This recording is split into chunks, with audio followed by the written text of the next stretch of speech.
जय जवान जय किसान दोस्तों, आप सभी का स्वागत है हमारे YouTube channel salute to farmer पर।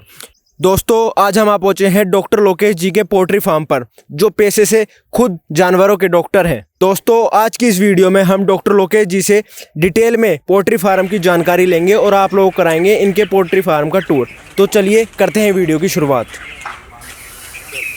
डॉक्टर साहब आपका स्वागत है हमारे यूट्यूब चैनल पर। आपका हम बहुत बहुत धन्यवाद करते हैं कि आपने हमें मौका दिया आपके फार्म का एक छोटा सा टूर करने का। तो सबसे पहले हमारे दर्शकों को अपना छोटा सा परिचय दीजिए। मेरा नाम लोकेश सैनी है। मैं गांव सकरतली का रहने वाला हूं, गजरोला ब्लॉक से। मेरा ये पशुपालन विभाग में काफ़ी समय से प्रैक्टिस करता हूं। उसके बाद यही मैंने अपने पे विचार करा पोल्ट्री फार्म खोलने का। तो मैं गंगा पार गया घूमने के लिए, तो उसी में मैंने देखा ये चूज़ों का। उसके बाद मैंने अपने घर पे ही आके सेटअप बनाने का विचार किया। तो आपको कितना समय हो गया है ये खोले हुए? मेरे को 5 महीने हो गए इसको खोले हुए। मैंने 2 बार चूजे निकाल दिए। अच्छा। तो आपने उस टाइम कितने चूजे पाले हुए थे और आपको उनमें कितना प्रॉफिट हुआ था? मैंने पहली बार 6000 चूजे लाया था। मैंने 6000 चूजे लाकर गंगा से लाके इसको तैयार किया, तो मेरे को 1 लाख से 1.25 लाख का प्रॉफिट हुआ। ये आप पूरा प्रॉफिट बता रहे हैं या इसमें खर्चा भी ऐड है? नहीं, पूरा प्रॉफिट बता रहे हैं। बाकी एक जो लड़का रहता है लेबर का चार्जेस है, उसमें जो देना होगा हमें उसके 10-12 हज़ार रुपये महीना के। अच्छा। और चूजों पे की फीड पे क्या खर्चा रहता है? फीड का जो खर्चा 46 रुपये किलो आता है। अच्छा। बच्चा 27 रुपये अच्छा का एक पड़ता है चूजा। बच्चा फ्रेश होना चाहिए, देख के लें। 60 ग्राम का बच्चा होता है, एक एक्यूरेट बच्चे का जो आप जब ये अपना चूजा लेते हैं तो कौन सी हैचरी से अपना चूजा लेते हैं? मेरा ये पानीपत हैचरी का है। पानीपत हैचरी से ही आया था, डीपीएम कंपनी का। डीपीएम कंपनी का। तो ये चूजा आपको किस रेट पड़ा था? 27 रुपये। 27 रुपये चूजा रेट पड़ा था। साहब अब हमारे दर्शकों को ये बताइए, जैसे आप तो खुद पेशे से डॉक्टर हैं, आपको ज़्यादा एक्सपीरियंस है इन चीज़ों का, तो वैक्सीनेशन का प्रोसेस बताइए आप हमें। वैक्सीनेशन पहली वाली वैक्सीनेशन 7वें दिन पे होती है। ये दूध में आधा किलो दूध में जो वैक्सीन आती है, अपनी किसी भी कंपनी की वैक्सीन ले लो, इंडियन म्यूजिकल की काफ़ी कंपनियों की आती है, उस वैक्सीन को आप लगा सकते हो। आधे किलो दूध में इसे घोल के उसी की ड्रिंकर डोज लगा दो सभी को।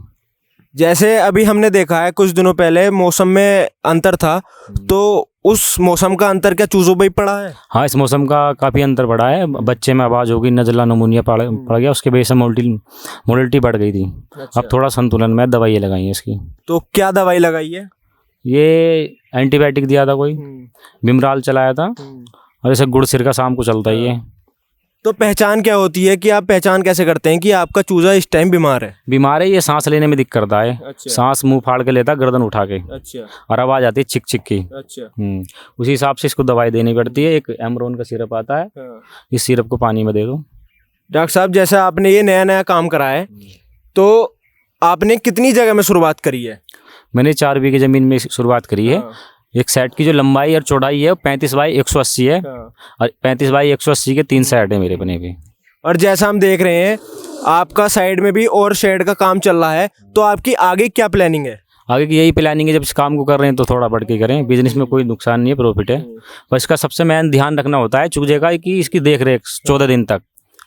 तो हमारे दर्शकों को ये बताइए, आपकी सुबह से शाम तक अपने चूजों के लिए फार्म पर क्या दिनचर्या रहती है? ये दिनचर्या तो भाई 8 घंटे निकालना पड़ेगा आपको 24 घंटे में खुद को, बाकी लेबर से अलग। क्योंकि उसको चूजों को जितना चलाएंगे फिराएंगे, उसे एक जगह इकट्ठा नहीं होने देंगे, तो इतना ही फायदा है। उसकी बीमारी का पता चलता है, उसे हवा नहीं लगनी चाहिए 7 दिन तक। एक दिन में कितनी बार चूजों को दाना देते हैं आप? इसको दाना एक ही बार लगाया ड्रिंकरों में। अच्छा। उसी हिसाब से खा लेता है। अच्छा। पहले दिन के हिसाब से जैसे 30 ग्राम, 25 ग्राम, 14 ग्राम हर दिन बढ़ता चला जाता है। आज ये 11 दिन का है, तो इसको 45 ग्राम दाना खाना है इसको। साहब अब आप हमें ये बताइए, जैसे आपका ये शेड है, आप बहुत ही बढ़िया करके शेड बनवा रहे हैं, इस शेड को बनवाने में आपका कितना खर्चा आ गया? एक सेट को बनवाने में 6 से 7 लाख का खर्चा आ जाता है।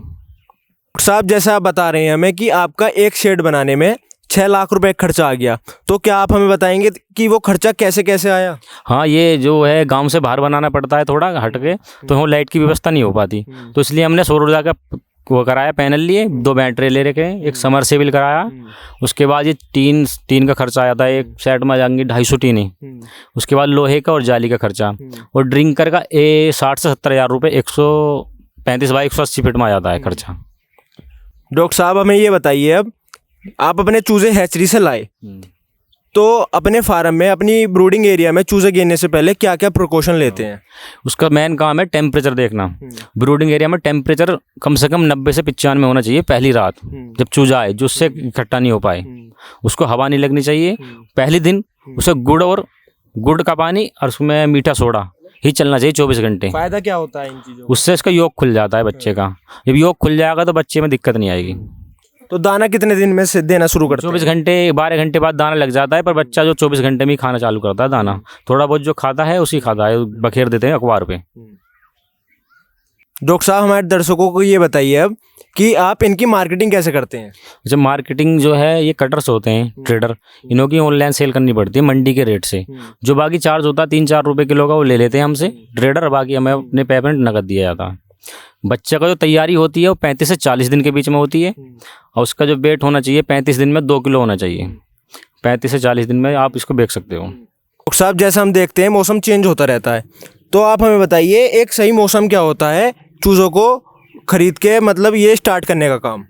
मौसम कोई सा भी हो, मेन काम होता है टेम्परेचर देने का। अगर जाड़ों में आप दिसंबर और जनवरी मारी, उसमें थोड़ी दिक्कत आती है टेम्परेचर की, भट्टियाँ जलानी पड़ती हैं। बाकी मौसम अगर तुम टेम्परेचर बनाते हो तो जाड़ों में बच्चा ग्रोथ बढ़िया करता है गर्मियों के मुकाबले। गर्मियों में ज़्यादा गर्मी मानता है, पंखों की व्यवस्था करनी पड़ती है। तो सही टेम्परेचर क्या होता है कि सर्दियों गर्मियों में तो टेम्परेचर एक ही रखना पड़ता होगा, तो वो टेम्परेचर क्या होता है सही? पहले चूजे के लिए 90-95 में रहता है 4-5 दिन, फिर 80-85 तक रहता है। उसके बाद जब बड़ा हो जाता है, थोड़ा अपना भी परों से गर्मी आने लगती है, तो 70-75 तक ये चलता रहता है। उसके बाद थोड़ा ठंड भी नहीं होगी तो मानता नहीं है बच्चा।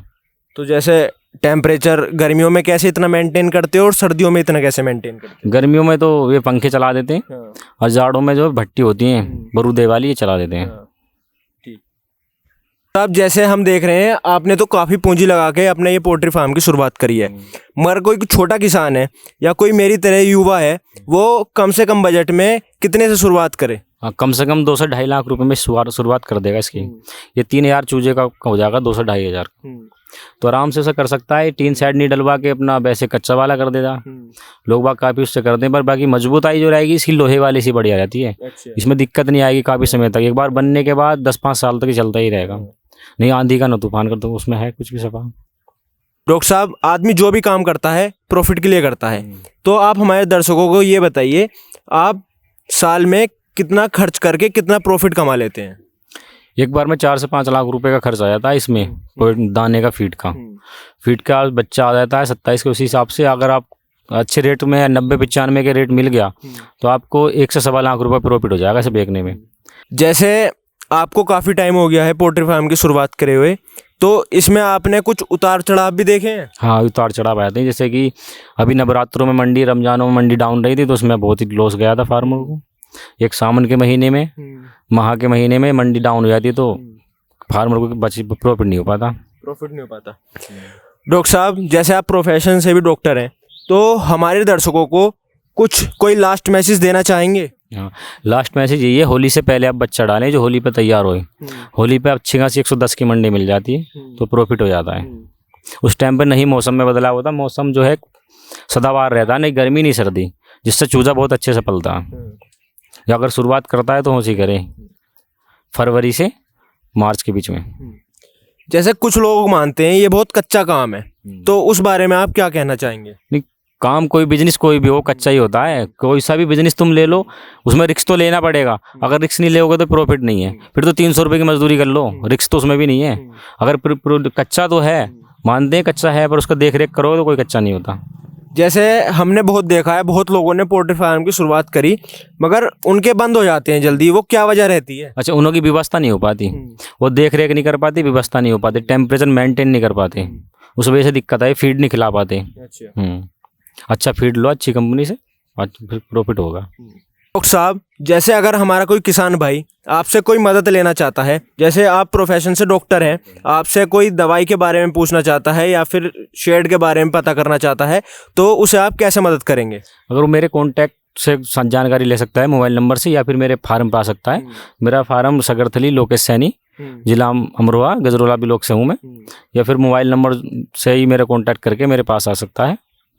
मैं उसको पूरी जानकारी दूंगा। अगर किसी भी प्रकार की दिक्कत है तो मैं समस्या सोल्व करवाऊंगा उसकी। दोस्तों अगर हमारी इस वीडियो की दी जानकारी आपको पसंद आई तो हमारी इस वीडियो को लाइक कीजिए, चैनल को सब्सक्राइब कीजिए और हाँ, बेल आइकन दबाना ना भूलें ताकि हमारी अगली किसी वीडियो की नोटिफिकेशन आप तक सबसे पहले पहुंचे। Salute to farmer.